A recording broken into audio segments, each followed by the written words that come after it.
At the beginning, with the mind maps, I was inspired mostly by three topics: the study and experimentation of geometric paradox and the concept of infinite space in a surface, multidimensional spaces and defining the meaning of this, and speculative design in science fiction, to thinking about the future of living.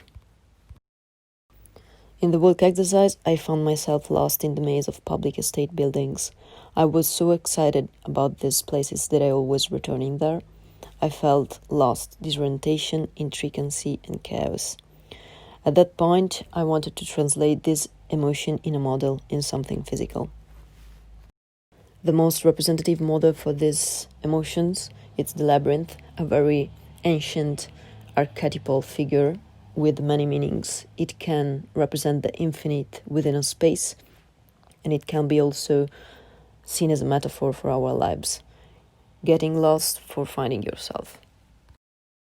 With the first model, I wanted to tell a story, a life cycle of an object, from abandoned toy to bedside table to labyrinthine environment of study. The interesting observation here is how the interior spaces of this object have changed meanings based on how I interact with it. After this experiment, I started to thinking about my interpretation of multidimensional spaces, and I wondered if the function of a space could be considered as another dimension, since it affects the perception and the meaning of it. So let's see this in a more practical way.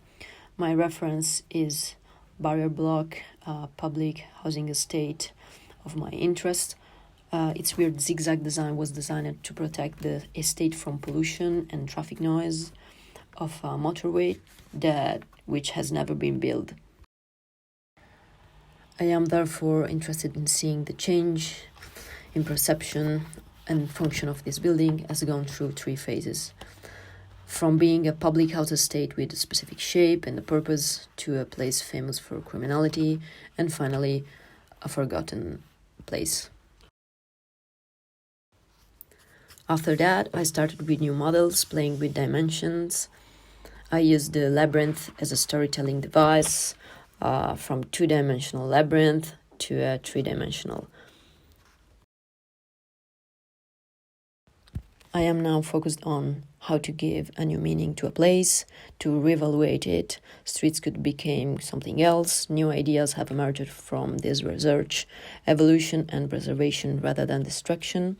Places could be improved utilizing it in a different way and giving new meaning.